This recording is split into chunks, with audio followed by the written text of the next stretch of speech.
사랑의 아버지 하나님 감사합니다. 오늘도 제가 십자가 복음을 들고 이 자리에 섰습니다. 주님께서 제게 말씀해 주신 그대로 더하거나 빼지 않고 그대로 전할 수 있도록 인도하시고 받는 우리 그리스도인들도 주님께서 말씀하신 그대로 받을 수 있도록 전하는 저나 받는 우리 그리스도인들 모두에게 은혜를 내려 주시옵소서. 모든 말씀 우리 주 예수 그리스도 이름으로 기도드립니다. 아멘. 자, 그러면 처음 슬라이드 보여줄까요? 처음 슬라이드 그때 다 일어나서 주기 바랍니다. 일어나 주시기 바랍니다. 처음 슬라이드 본 말씀입니다. 창세기 2장 16에서 17절입니다. 그리고 여호와 하나님께서 아담에게 명령하시며 말씀하시기를 그 정원의 모든 나무로부터 정녕 내가 먹을 것이니라. 그러나 선과 악의 지식의 나무로부터 그것으로부터 너는 먹지 말지니 왜냐하면 그것으로부터 내가 먹는 날에 내가 정녕 죽으리라. 다 앉아주시기 바랍니다.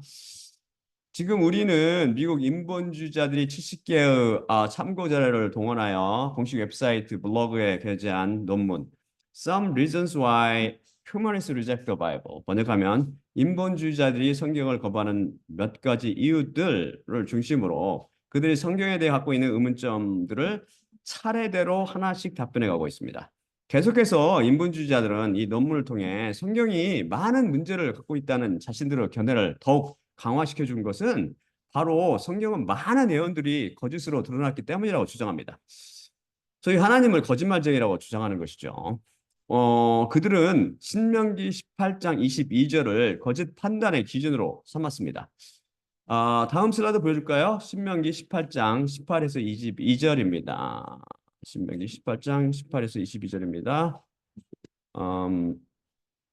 그들의 형제들 내부로부터 너와 같은 한 예언자를 그들을 위해 내가 일으키리니 나의 말씀들을 그 입 안에 내가 줄 것이요 그들을 향해 내가 그에게 명령한 모든 것을 그가 말하리라. 그런데 내 이름으로 그가 말할 나의 말씀들을 듣지 않을 남자가 있을 것인데 내 자신이 그로부터 그와 함께 요구하리라. 하지만 그에게 말하라고 내가 명령하지 않은 말씀을 내 이름으로 건방지게 말할 선지자나 다른 하나님의 이름으로 말할 선지자. 그런데 저 선지자는 죽으리라.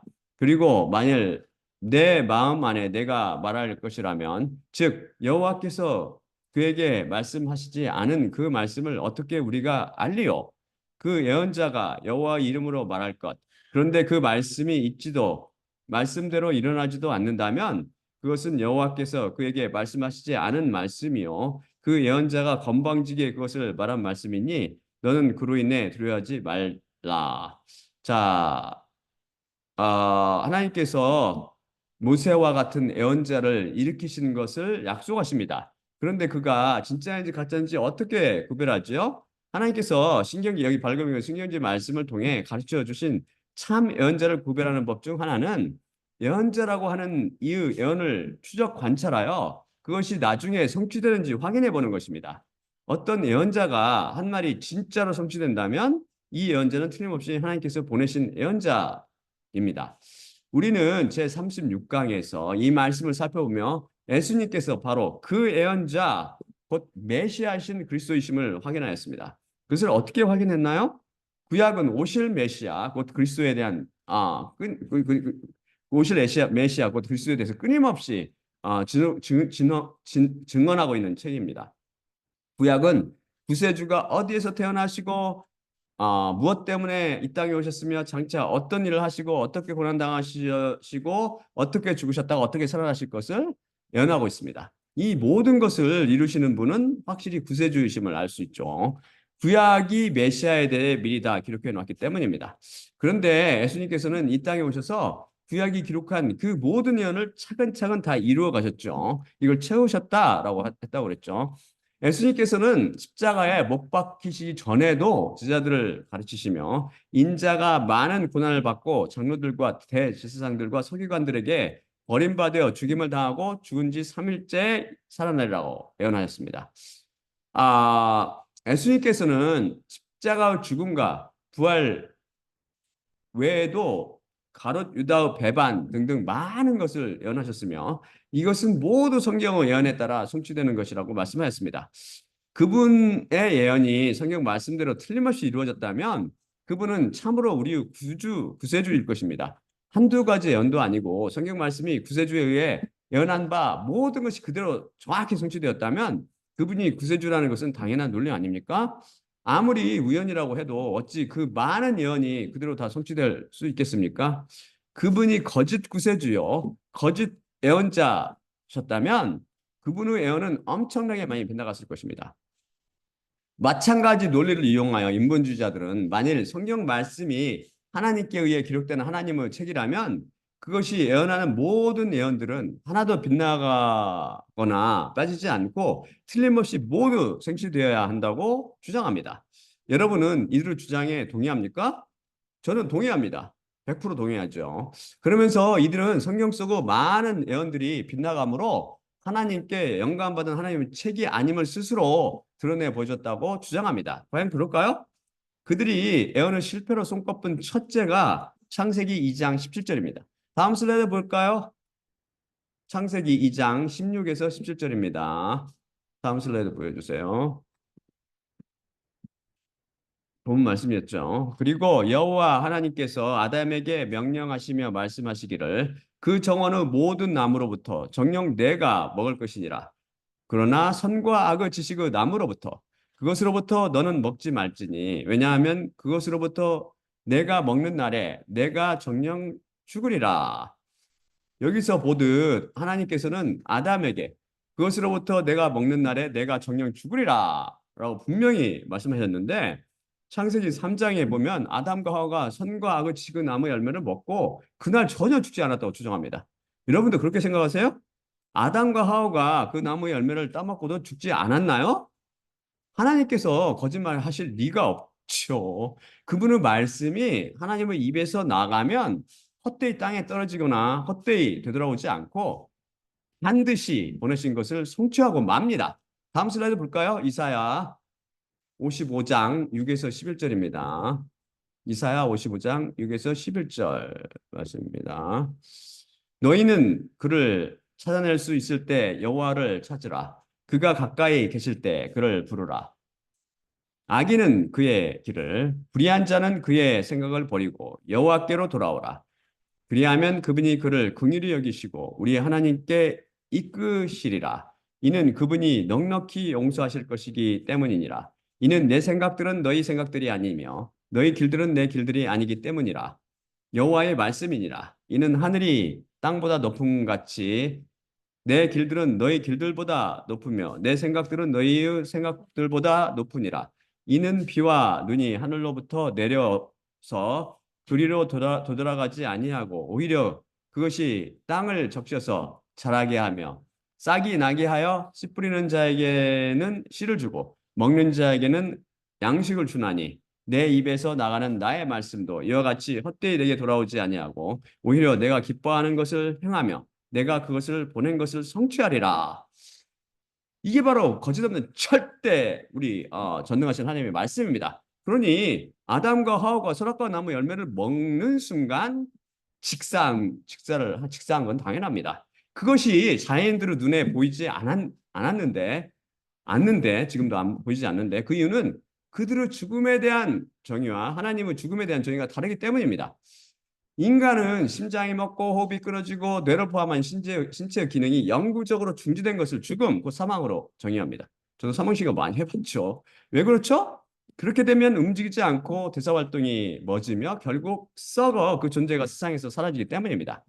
그래서 인간에게 죽음이나 사망은 무의 상태, 곧 비존재인 없음을 의미하지요. 마치 어린아이들이 빨대로 비눗방울을 후 불어내며 비눗방울 놀이를 할 때 방울이 공중에 쫙 떠다니다가 턱 하고 터지며 사라지는 것을 죽음이라고 정의하는 것과 마찬가지죠. 비눗방울은 터지면서 그 삶을 마감하는 것입니다.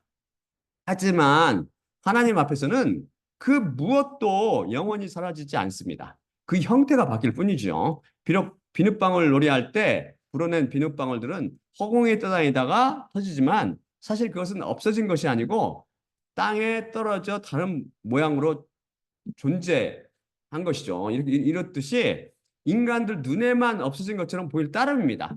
그래서 육신은 죽어 흙으로 돌아가지만 그 영혼은 음부나 할두로 왕국으로 들어갑니다. 거기서 움직이며 존재하게 되지요. 그래서 하나님의 죽음, 곧 사망의 정의는 인간의 것과 달라서 그것은 심장이 멎고 호흡이 끊어지며 뇌의 활동이 비가역적으로 영구히 중지되는 것 혹은 존재의 없어짐이나 비존재 따위로 정의하지 않으시고 생명 자체이신 하나님으로부터 즉 생명으로부터의 끊어진 것을 죽음, 곧 사망이라고 정의하십니다. 이것을 자연인들이 알지 못하지요. 하나님께서는 하나님의 입장에서 하나님의 정의에 따라 말씀하셨지만 즉 에히에 아쉘 에히에 하나님께서 말씀하시는 것 자체가 참이요 의며 선이지만 인간들은 죄로 인해 사고 기능이 망가져서 그것을 보지 못하고 깨닫지 못하는 것이죠. 그래서 항상 하나님의 계시를 받은 하나님의 마음, 곧 하나님의 영을 가진 애언자의 우리가 필요한 것입니다. 하나님 앞에서 사람이 왜 죽죠? 즉 하나님의 생명으로서 왜 끊어지나요? 바로 죄 때문입니다. 그들은 선과 악의 지식의 나무, 곧 선악과 나무의 열매를 먹음으로 하나님의 계명을 깨서 죄를 지었으며 그 순간 하나님의 생명으로부터 끊어지게 되었습니다. 그래서 아담과 하와는 선악과 나무 열매를 먹는 순간 둘 다 죽었습니다. 하나님 앞에서 말했죠. 다음 슬라이드 볼까요? 로마서 5장 12절입니다. 로마서 5장 12절입니다. 이런 이유로 한 사람을 통해 죄가 세상에 들어온 것처럼 또한 죄를 통해 사망이 들어왔으며 또한 이처럼 모든 사람들 안으로 사망이 통과해서 지나갔으니 모든 사람들이 죄를 지었기 때문이라. 그래서 성경에서 죽었다라는 말이 등장하면 없어졌다라는 뜻이 아니라 약해졌다 혹은 무기력해졌다, 무기력해졌다, 쇠잔해졌다라고 이해해야 합니다. 그래서 아담과 하와가 선악과를 먹자 그들의 육신과 영혼과 영이 모두 죽었고 그 결과 모두 무기력해졌습니다. 이에 반해 생물학적 죽음, 소위 인간이 죽었다라고 정의하는 것을 하나님께서는 죽었다라고 말씀하시지 아니고 잔다라고 정의하십니다. 하나님과 인간은 죽음에 대한 정의가 확실히 다르지요. 확연히 다릅니다. 책임지의 정의와 납병의 정의가 하나님과 인간이 다르듯이 죽음, 곧 사망에 대한 정의도 이렇듯 하나님과 인간이 다릅니다. 하나님께서는 하나님의 언어로 성경 말씀 중에 기록해 놓으셨는데 인간이 이것을 이해하지 못하니 저 같은 말씀 통역자가 필요한 것이죠. 그럼 아담과 하와가 하나님의 정의에 따라 죽었다는 증거가 있나요? 선악과를 먹은 이후도 그들의 심장은 열심히 뛰었고 호흡도 멎지 않았으며 뇌도 열심히 활동하며 이 세상에서 무기력해지지도 않았고 썩어져 사라지지도 않았잖아요. 그들은 생물학적으로 즉 물질적 차원에만 볼 수 있는 인간들 눈에 산 것처럼 외관상 보였으나 실제로 그들의 육신도 영도 영혼도 다 죽었습니다. 육신도 영도 영혼도 흐물흐물 약해지고 무기력해진 것이죠. 한번 그들이 죽었다는 증거를 성경 말씀을 통해 살펴볼까요? 첫째, 육신이 죽었습니다. 그것을 어떻게 알 수 있죠? 다음 슬라이드 보여줄까요? 창세기 2장 18에서 20절입니다. 창세기 2장 18에서 20절입니다.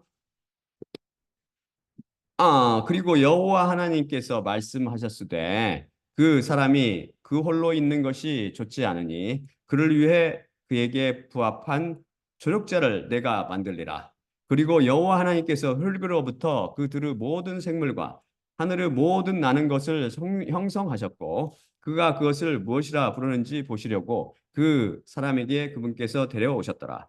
그리고 그 사람에 의해 산 영혼이 그것이라 불리게 될 모든 것 저것이 그의 이름이 되었더라. 그리고 그 사람이 모든 짐승과 하늘에 나는 것과 그들의 모든 생물에게 이름을 주었으나 아담에게 부합한 조력자를 그분께서 발견하지 못하셨더라. 여기서 보듯 아담의 육신이 선악과를 먹어 죽기 전 그는 에덴의 정원에서 하나님께서 창조하신 모든 짐승들의 이름을 지어주며 기억하고 분별할 정도로 그 뇌는 엄청난 기능을 갖고 있었습니다. 하지만 그가 죽자 그 기능을 잃게 되었고 그 증거로 그 후손들인 우리는 절대 아담이 죄짓기 전에 했던 일을 할 수 없게 되었죠. 육신이 죽었기 때문입니다. 저는 한 10개 짓다 그냥 포기할 거예요 같아요. 우리 왜요? 죄 때문에 그렇죠. 우리는 드물게 photographic memory, in 사진 기억, 곧 사진을 찍듯 자기가 본 이미지를 뇌에 저장하는 사람들을 봅니다. 저도 자기가 본 그 이미지를 그대로 화폭에 담은 사람의 다큐멘터리를 수상한 적이 있었습니다. 이것은 죄짓기 전, 곧 죽기 전 아담이 가진 기억 능력에 대한 증거가 되며 이렇게 놀랍게 보이는 그들이 가진 뇌의 능력도 아담이 가진 뇌의 능력은 고작 일부에 지나지 않는다고 생각합니다. 아담의 육신은 확실히 선악과 나무를 먹는 날 죽고 말았습니다. 둘째, 그들의 영혼이 죽었습니다. 아담과 하와의 영혼들이 죽었죠. 그것을 어떻게 알 수 있나요? 다음 슬라이드 볼까요? 다음 슬라이드 보여주세요. 창세기 3장 1에서 10절입니다. 창세기 13장 1에서 10절입니다. 창세기 3장. 그런데 그 뱀이 여호와 하나님께서 만드신 들의 모든 생물 중 가장 슬기로웠더라. 그리고 그가 그 여자에게 말했는데 참으로 하나님께서 말씀하시기를 너희가 그 정원의 모든 나무로부터 먹지 말지니라고 하셨느냐? 그러자 여자가 뱀에게 말했으니 정원의 나무의 열매로부터 우리가 먹을 것이나 정원 중에 있는 그 나무 열매로부터는 하나님께서 말씀하셨으니 너희가 죽지 않도록 그것으로부터 너희가 먹지 말 것이며 그것을 너희가 만지지 말 것이라. 그러자 뱀이 여자에게 말했으니 너희가 반드시 죽지 아니하리라. 하나님께서 너희가 그것으로부터 먹는 날에 너희 눈들이 열려 선과 악을 아시는 하나님과 같이 너희가 될 것을 하나님께서 아시기 때문이라. 그리고 그 여자가 보았는데 그 나무가 음식을 위해 좋았고 그것이 눈들을 위해 즐거움이었으며 그 나무가 지혜롭게 만들기에 탐났더라. 그래서 그것의 과일로부터 그녀가 취했고 먹었으며 또한 그녀와 함께 있는 그녀의 남편에게도 주었으니 그가 먹었더라. 그러자 그들 두루 눈들이 열렸고 그들이 벌거벗었다는 것을 알았으며 무화과 나무 잎을 비워서 그들을 위해 허리 덮개를 만들었더라. 그리고 그날의 바람을 위해 정원 안에서 걷고 계시는 여호와 하나님의 음성을 그들이 들었고 그 사람이 스스로 몸을 숨겼으며 그 안에도 여호와 하나님의 얼굴에서부터 그 정원의 나무 중에 스스로 몸을 숨겼더라.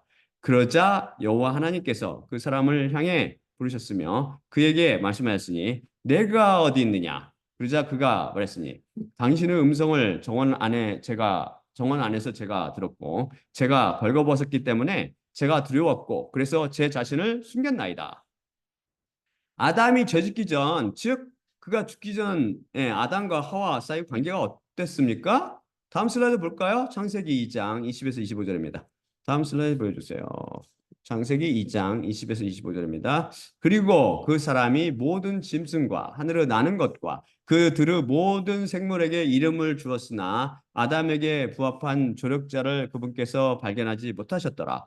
그리고 여호와 하나님께서 아담 위에 깊은 잠에 떨어지게 하시니 그가 잠들었고 그분께서 그 옆구리에서부터 하나를 취하셨고 그것 대신 살로 그분께서 닫으셨더라. 그리고 여호와 하나님께서 그 사람으로부터 그분께서 취하셨던 그 옆구리 부분으로 여자를 지으셨고 그 사람에게 그분께서 데려오셨더라. 그러자 그 사람이 말했으니 이것이 지금 내 뼈들 중에 뼈요 내 살들 중에 살로 이것이 여자라 불리게 되리니 남자로부터 이것이 취해졌기 때문이라. 그러므로 남자가 그의 아버지와 그의 어머니를 떠날 것이요 그의 여자에게 붙으니 하나의 살덩이가 되었도다. 그리고 그 사람과 그 여자 그들 둘이 벌거벗고 있었으나 부끄러워하지 않았더라.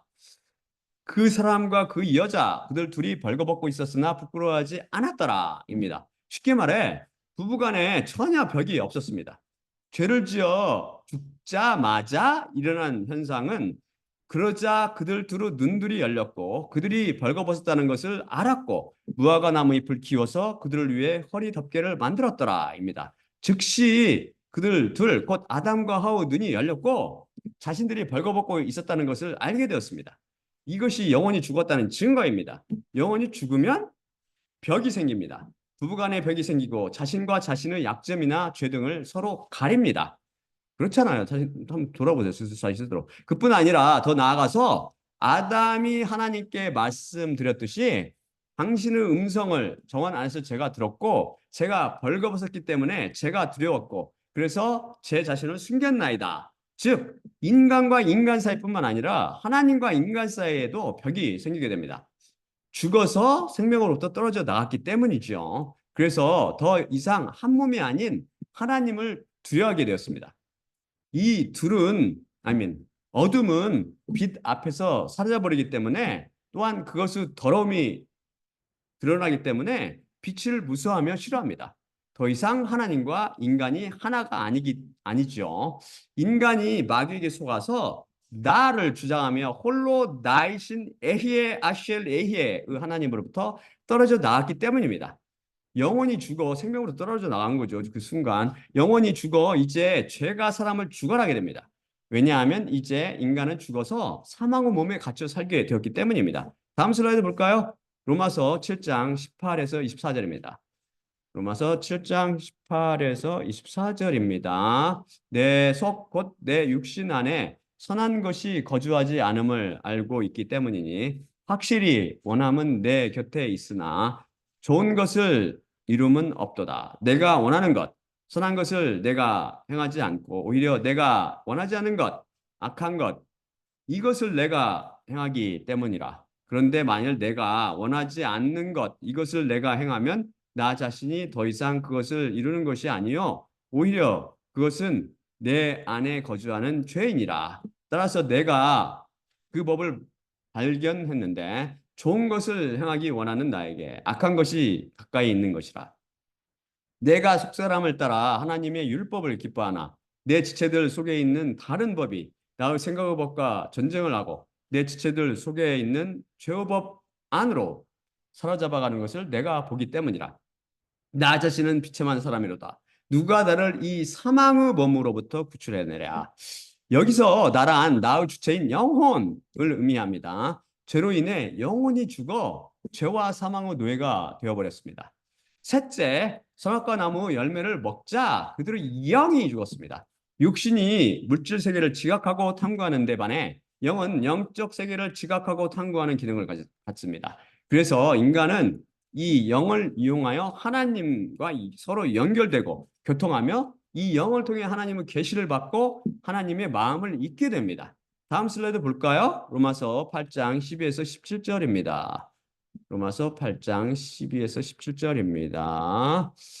그러므로 형제들아 우리가 채무자로 돼 육신을 따라 살기 위해 육신에게 채무자가 아니니 만일 너희가 육신을 따라 살면 반드시 죽을 것이기 때문이나 만일 너희가 영으로서 몸의 행실을 죽이면 살리라. 누구든지 하나님의 영에 의해 인도되는 이 곧 이들이 하나님의 아들이기 때문이라. 너희가 다시 공포에 이르는 노예의 영을 받지 않았고 양자의 영을 받았기 때문인데 그분 안에서 우리가 아빠 아버지라 부르짖느니라. 성령님 자신이 우리의 영과 함께 우리가 하나님의 자녀인 것을 증언하시니라. 그리고 만일 자녀이고 성속자이면 참으로 하나님의 성속자요 또한 그리스도와 함께 성속자이니 만일 참으로 우리가 함께 고난을 받으면 또한 함께 영광을 받으리라. 우리가 하나님의 자녀가 되는 것은 예수님의 십자가를 통해 영적 차원에서 참으로 일어나는 사건입니다. 이 영적 세계에 속한 영적 차원의 것을 성령님께서 증언하고 계시며 우리의 영도 이 증언에 참여하는 것입니다. 영적 세계를 감지하며 탐구하는 것은 오직 영을 통해서 일어나기 때문이죠. 그런데 이 영이 죽자 하나님과 인간과 교통이 끊어지게 됩니다. 아담과 하와가 에덴의 정원을 거르시는 하나님의 음성을 듣고 스스로 몸을 숨긴 것이 바로 이 사실을 밝히 드러내 보여줍니다.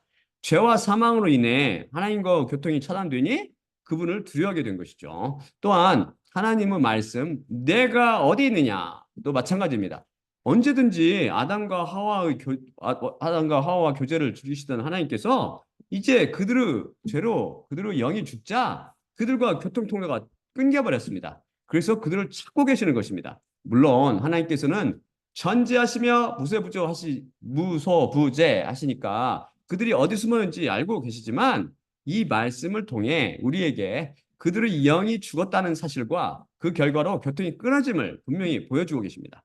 결국 인간은 선악과 나무의 열매를 먹어 그 영과 영혼과 육신이 다 죽어 무기력해지고 쇠잔해지게 되었습니다. 육신은 고물덩어리로 변했고 영혼은 죄의 노예로 전락했으며 영은 죽어서 그 기능을 상실해 버려 초월적인 세계인 영어 세계를 전혀 파악하지 못하게 되어 버렸습니다. 인간이 계속 죄를 짓는 이유는 그 육신이 죽어서 기억력을 비롯한 뇌의 기능과 육신의 기능이 상실되었고 영혼이 죽어서 무기력해졌으며 그 영이 죽어서 초월적인 하나님과 그분의 말씀을 전혀 붙잡지 못하기 때문이죠. 다 육신과 영혼과 영이 죽은 결과입니다. 이제 아담과 화가 그 선과 악의 지식의 나무의 열매를 먹는 그날 바로 죽었다는 사실을 확실히 이해할 수 있겠지요. 따라서 우리는 하나님의 말씀은 언제나 참이며 절대 빗나감이 없이 그대로 성취되는 진리임을 다시 확인할 수 있게 됩니다. 말씀하시면 반드시 이루시며 말씀하시는 것 자체가 참이신 하나님을 두려워하며 그분을 경배합시다. 하늘들의 왕국과 음부 및 지옥도 확실히 존재하며 장차 부활과 심판도 확실히 올 것이기 때문입니다. 그 다음으로 인본주의자들이 하나님의 예언이 빗나갔다고 든 예는 다음 구절들입니다.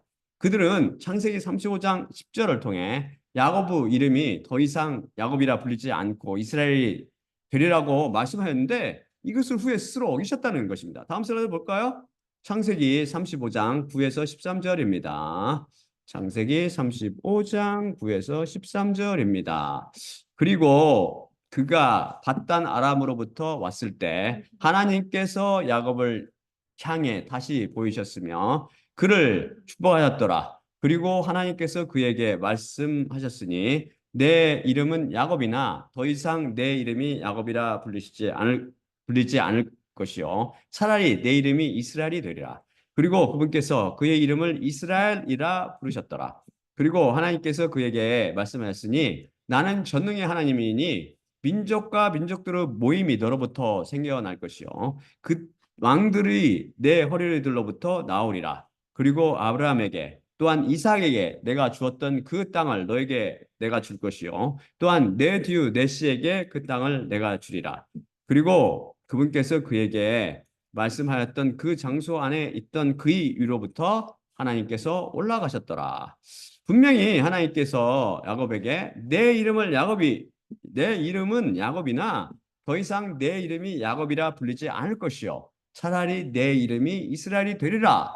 그리고 그분께서 그의 이름을 이스라엘이라 부르셨더라. 그 말씀이 증언합니다. 그런 후 11장 챕터 11 11 chapters 후에 11장 후에 무슨 일이 일어났나요? 다음 슬라이드 볼까요? 창세기 46장 1에서 4절입니다. 창세기 46장 1에서 4절입니다. 그리고 이스라엘이 그에게 있는 모든 것과 함께 여행하였고 부엘세바에 왔으며 그의 아버지 이삭의 하나님께 희생 제물을 희생하여 바쳤더라. 그러자 하나님께서 밤의 환상 안에서 이스라엘에게 말씀하였으니 야곱아 야곱아. 그러자 그가 말했으니 나를 보소서. 그러자 그분께서 말씀하였으니 나는 그 하나님 내 아버지의 하나님이라. 이집트로 내려가기를 두려워하지 말지니 왜냐하면 거기서 너를 거대한 민족으로 내가 만들 것이기 때문이라. 내 자신이 너와 함께 이집트로 내려가고 또한 내 자신이 정녕 너를 올려오리니 요셉이 그의 손을 내 눈들 위에 놓을 것이라.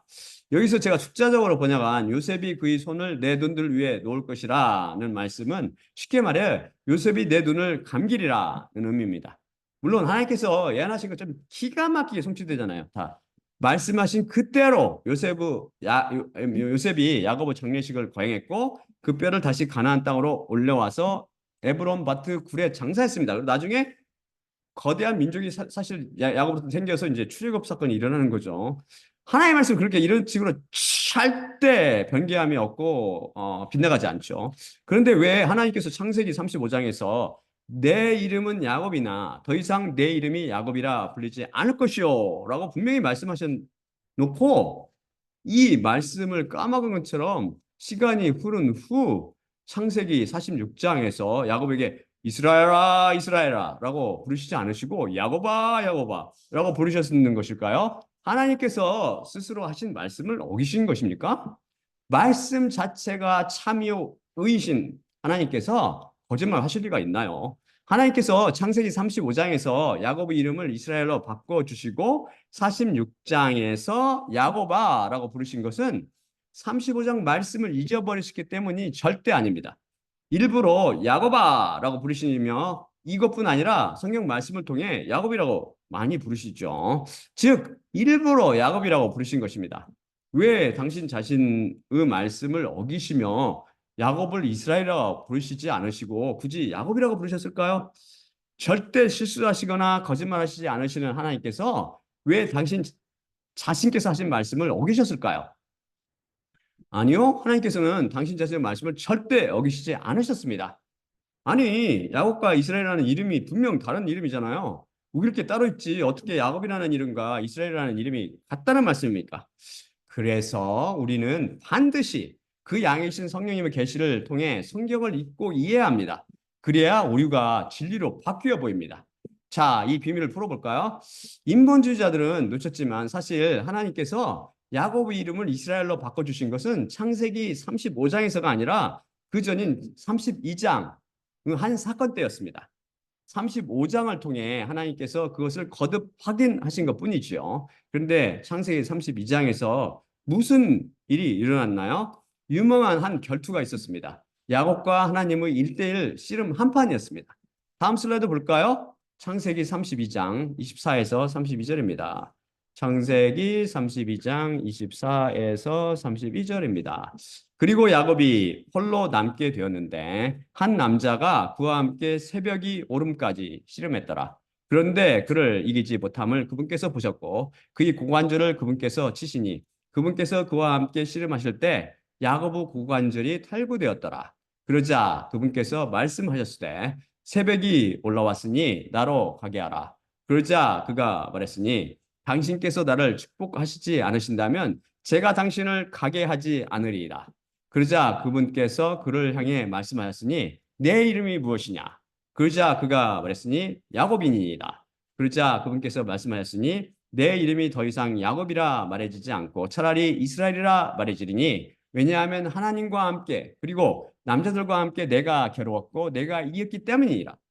그러자 야곱이 여쭈었고 또 말했으니 당신의 이름을 알려주소서. 그러자 그분께서 말씀하셨으니 왜 이것 내 이름에 관해 내가 묻느냐. 그리고 거기서 그분께서 그를 축복하셨더라. 그러자 야곱이 그 장소의 이름을 브니엘이라 불렀으니 왜냐하면 얼굴과 얼굴로 하나님을 내가 보았으나 내 영혼이 건져졌기 때문이라. 그리고 그가 브니엘을 통과할 때 태양이 그에게 떠올랐으며 그는 그의 허벅지 위로 절고 있었더라. 그러므로 이스라엘의 아들들이 고관절 위에 있는 좌골신경 힘줄을 오늘날까지 먹지 않으니 왜냐하면 야곱의 고관절 안과 좌골신경 힘줄 안을 그분께서 만지셨기 때문이더라. 여기 창세기 32장 28절에서 하나님께서 분명히 말씀하시듯 야곱의 이름을 이스라엘로 바꿔주신 것은 그분께서 야곱과 함께 약복의 여울에서 씨름하시다가 그를 이기지 못하시자 붙여주신 이름입니다. 이스라엘이 하나님을 이겼다는 뜻이거든요. 사실 이름은 영적 의미가 있으며 육체적인 씨름만을 의미하지 않는다고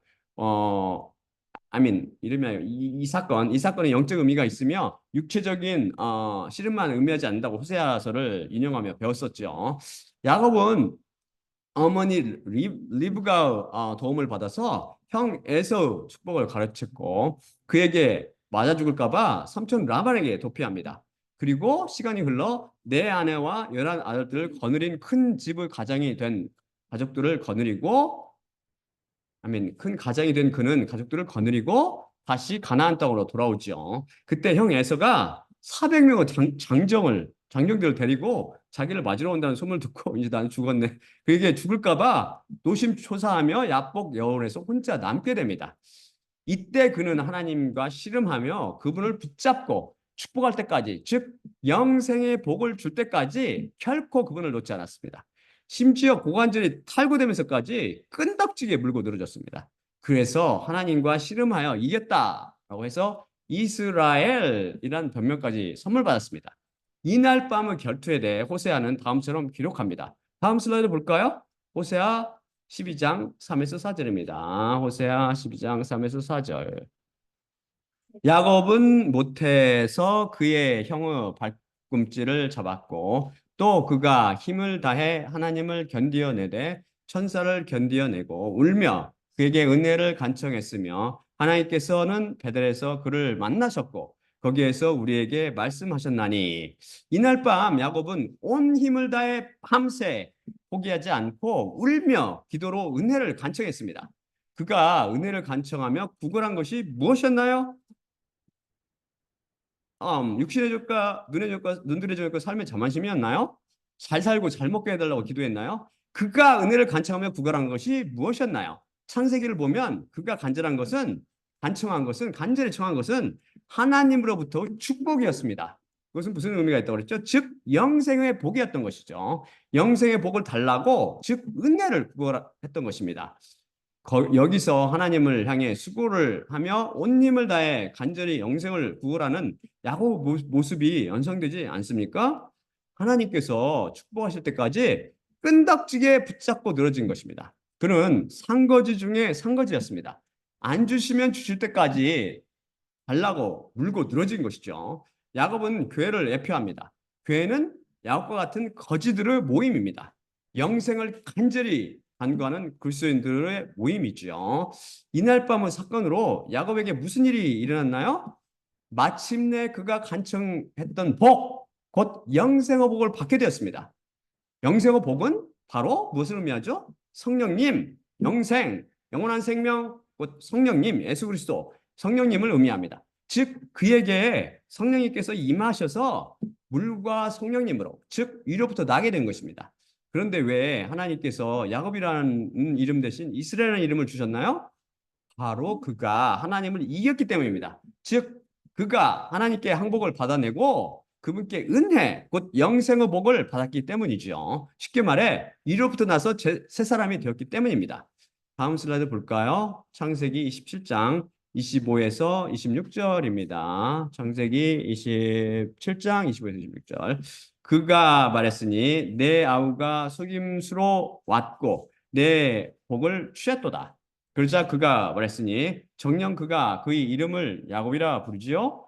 이 자가 나를 두 번 속여 빼앗았으니 나의 장자권을 취했고 보소서 지금 제 복을 취했나이다. 그리고 그가 말했으니 저에게 복을 당신께서 보류해 두시지 않았나이까? 지금 이삭과 그 에서 사이 그 지금 conversation 그러니까 대화를 지금 다루는 장면이죠. 야곱 그 히브리어로 야콥거네 야콥인데 이란 이름의 동사형은 원래 to seize someone by the heel 그리고 이게 무슨 이게 번역해드리면 어떤 이의 발꿈치를 잡다라는 뜻인데 이것은 to defraud 즉 사취하다 또는 to deceive 즉 속이다라는 동사와 철자가 같습니다. 그래서 야곱은 발꿈치를 붙잡은 자라는 뜻도 있지만 에서가 말했듯이 남의 것을 거짓으로 속여 빼앗는 자라는 의미도 가집니다. 어떤 사람의 이름은 그 사람과 동일성을 갖는 특성이 있다고 배웠죠. 그래서 옛날 왕조 시절에 살던 사람들은 왕들의 이름을 입에 올리지 못했습니다. 왕을 대하듯 왕의 이름을 대했던 것이죠. 이름이 갖는 동일성이라는 특성 때문입니다. 그 이름을 욕되게 부르면 어때요? 그것은 물론 사형감이었죠. 지금도 북한이라든지 중국, 러시아, 쿠바, 시리아 등 독재 국가에서는 그들 지도자의 이름을 함부로 부르면 징역을 살게나 징역을 살게나 사형에 처해지기도 합니다. 잠깐 있다 사라지는 세상 왕들이 그러할진데 하물며 영존하시는 만왕의 왕, 하늘의 왕, 창조주 하나님의 이름은 얼마나 더 거룩하며 고귀한 것이겠습니까? 그래서 이름의 동일성이라는 특성 때문에 유대인들은 여호와란 이름을 입에 올리지 않으며 지금도 올리지 않죠. 우리 그리스도인들도 여호와나 예수님의 이름을 함부로 부르면 안 된다고 우리 배웠죠. 다음 슬라이드 볼까요? 요한계시록 11장 13절입니다. 요한계시록 11장 13절입니다. 그리고 저 시간에 거대한 지진이 일어났으며 그 성의 10분의 1이 무너졌고 그 지진에 의해 7천의 사람들의 이름들이 죽임을 당했으며 남은 자들이 공포스럽게 되었고 영광을 하늘에 계신 하나님께 드렸더라. 여기서 말씀이 이름을 사람과 동일하게 취급하고 있죠. 그래서 야곱이란 이름은 야곱됨을 말해줍니다.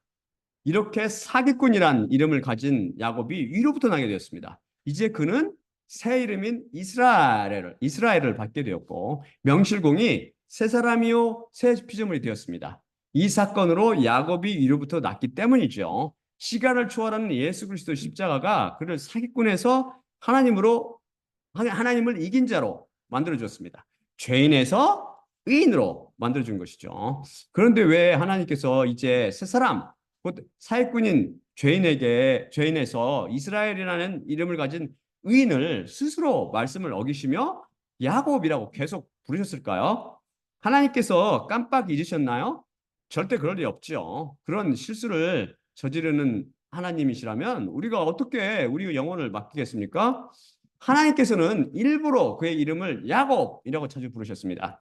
하나님께서 의도적으로 이스라엘을 야곱이라고 부르셨다는 증거로 아브라함을 들 수 있습니다. 아브라함이 이로부터 난 지 15년가량 지난 99세 때 하나님께서 그와 할례언약을 맺으시고 그 이름을 아브라함에서 아브라함으로 바꿔주십니다. 야곱에게 하신 것처럼 말입니다. 하지만 하나님께서는 그 후로 단 한 번의 예 없이 절대 아브라함의 이름을 아브람이라고 부르시지 않습니다. 한번 찾아보세요, 성경에서. 왜 그랬을까요? 그 이유 중 하나는 야곱을 그 새 이름인 이스라엘로 부르시지 않고 옛 이름인 야곱으로 부르신 것이 하나님의 실수가 아니라 의도적이라는 것을 시사해 주시기 위함입니다. 사실 아브라함은 85세가량 되었을 때 하나님께 맡김으로 온전히 맡김으로 그 믿음, 그 말씀에 맡김으로 그 믿음이 의로 여기심을 받았고 위로부터 인정되어 십자가를 통해 위로부터 나게 됩니다. 아브라함은 위로부터 났지만 새 이름을 받지 않았습니다. 이 아브라함이란 이름은 그 이후 15년가량 지난 후에 주어졌는데 그 이름이 위로부터 났다는 증거로 새로 주어진 것이 아니고 할례 언약을 기억하기 위해 주어졌기 때문이었죠. 그런데 야곱에게는 위로부터 나서 새 사람이 되었다는 증표로 새 이름을 주셨습니다. 즉, 새 이름을 주신 이유는 그가 더 이상 사기꾼, 곧 죄인이 아니라 그리스도의 피로 인해 위인, 곧 새 사람임을 천하에 선포하시기 위함이었습니다. 그런데 왜 위로부터 난 이후 받은 새 이름인 이스라엘 대신 야곱, 곧 사기꾼이라는 이름을 줄곧 자주 쓰셨을까요? 그것은 바로 십자가 때문입니다. 십자가를 통해 그가 사람이 되었으며 그가 비록 위로부터 난 이후도 육신에 갇혀 죄 가운데 살아 흠 많고 점 많은 죄인인 야곱이지만 하나님께서는 이제 야곱이라고 부르실 때 야곱을 보시며 부르시는 것이 아니라 이스라엘이라는 새 사람을 보시며 부르시고 계시기 때문입니다. 그래서 하나님께서 야곱에게 야곱아라고 부르실 때 실은 이스라엘아라고 부르시는 것과 마찬가지입니다. 예수님의 피가 야곱아라는 호칭을 이스라엘아라는 호칭으로 바꿔주기 때문입니다. 야곱이 그분의 피로 이스라엘로 바뀌었기 때문이죠. 이것이 바로 십자가에서 흘리신 피의 놀라운 능력의 비밀입니다. 즉 우리가 위로부터 난 이후도 우리 육신으로 인해 비록 죄인이지만 하나님께서 예수 그리스도 피로 인해 임한 은혜로 인해 죄인인 우리를 보지 않으시고 새 언약의 피로 새 피조물이 된 우리를 보신다는 진리를 가르쳐 주시기 위함입니다. 그분께서 야곱이라는 이름을 부르실 때마다 그분은 십자가 피를 통해 덮인 이스라엘이 된 야곱을 보시며 그를 부르시고 계셨던 것입니다. 그래서 하나님께서 야곱아라고 부르실 때마다 실은 이스라엘아라고 부르시는 격이 됩니다. 자인의 귀에는 야곱아라고 들릴지 모르지만 하나님과 성령을 받은 그리스도인들의 귀에는 이스라엘아라고 들리는 것이죠. 바로 제140강 오직 은혜로 24편 우리에게는 왜 항상 하나님의 은혜가 필요할까요? 를 통해 배웠듯이 더러운 옷을 입고 있던 대제사장 여호수아를 고소하던 사탄을 오히려 책망하시며 그 더러운 옷을 벗기시고 깨끗한 옷과 정결한 관을 씌운 것이 이것을 그림처럼 아름답게 보여줍니다. 왜 그렇죠? 여호와께서 왜 그렇게 하셨죠? 바로 예수님의 피 때문입니다. 야곱은 바로 이스라엘입니다. 교회지요. 교회는 바로 이렇듯 죄인들의 모임입니다. 야곱처럼 사기꾼들의 모임이죠. 하지만 하나님께서는 십자가의 피를 통해서 그들의 죄를 깨끗이 씻으시고 야곱의 이름을 부르실 때 사기꾼 야곱을 보시며 부르시는 것이 아니라 위로부터 난 이스라엘을 보시며 부르시고 계시는 것입니다. 결국 하나님께서는 창세기 33장 이후 야곱에게 야곱아라고 부르실 때마다 사실은 이스라엘아라고 부르시는 것이며, 그래서 하나님께서는 결코 그분 자신의 말씀을 어기시고 야곱을 야곱이라 부르시지 않는 결과를 가져왔던 것입니다. 이 모두 시간을 초월하여 역사는 예수 그리스도 고귀한 피 때문입니다. 그래서 아직도 육신이 약해 죄 속에 사는 우리 그리스도인들은 이런 놀라운 비밀을 통해 더욱 예수 그리스도 피로 인해 임한 하나님의 은혜에 의해 영원 깊이 감동받으며 많은 허물에도 불구하고 기쁨과 평안 가운데 살게 됩니다. 하나님의 눈에 보이는 것은 우리의 못생긴 모습이 아니라 아름다운 예수 그리스도 모습이기 때문입니다.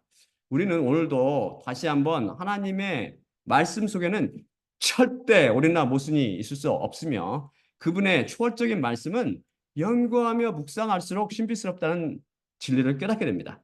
자, 그럼 마지막으로 고린도전서 11장 23에서 26절 읽고 마치겠습니다. 마지막 슬라이드 보여주세요. 내가 너희에게 전한 것은 주님께 받은 것이니 곧 주 예수님께서 잡히시던 밤에 떡을 취하시고 감사하신 후 떼어 이르시되 이것은 너희를 위하는 내 몸이니 이것을 행하여 나를 기억하라 하시니라. 19회 또한 그와 같이 잔을 취하시고 이르시되 이 잔은 내 피로 세운 새 언약이니 이것을 행하여 마실 때마다 나를 기억하라 하시니라. 그러므로 너희가 이 떡을 먹으며 이 잔을 마실 때마다 주님의 죽으심을 그분이 오실 때까지 전파할지니라. 예수님은 몸과 피로 상징되는 떡을 떼며 잔을 마실 때마다 십자가를 통해 야곱을 이스라엘로 부르시며 보고 계시는 예수님만 바라봅시다. 또한 나의 십자가를 기억하고 내가 다시 올 때까지 이를 기억하라고 전파하라. 그리고 말씀하신 예수님과 그분의 죽으심을 기억하고 전하며 절대 거짓 없는 신실하신 말씀에 의지하여 성경 말씀을 심각하게 받아들이고 하나님을 두려워하며 시간을 구속하는 삶을 살아갑시다.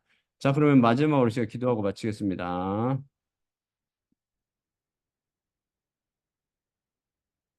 사랑의 아버지 하나님 감사합니다. 오늘 말씀 주시면 감사합니다. 오늘도 말씀을 통해서 우리 인간들, 자연인들 눈에 보기에는 모순으로 보였던 것이 정말 그 속에는 놀라운 비밀이 숨어 있음을 알았습니다.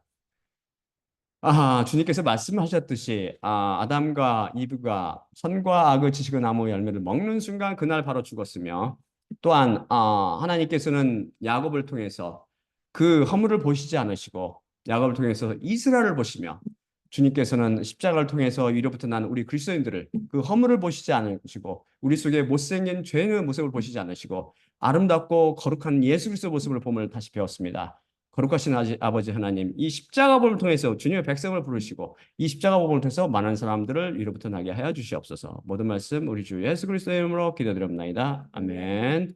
아멘.